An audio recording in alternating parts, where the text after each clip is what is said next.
Hi everyone, welcome to Graphic Solution Tricks channel. Today we will show you how to create a vignette effect in Camtasia. First, open Camtasia, then import your video, then drag it to the timeline. For the vignette effect, click on Visual Effects.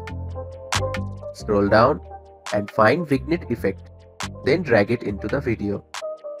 Then from its properties option, you can adjust the effect. You can change the amount. You can change the size of the effect. You can also change the roundness of the vignette. And you can change the feather also. Adjust all of it according to your desire. That's it. If you find this video helpful, please make sure to subscribe our Graphic Solution Tricks channel and click the bell icon for more updates.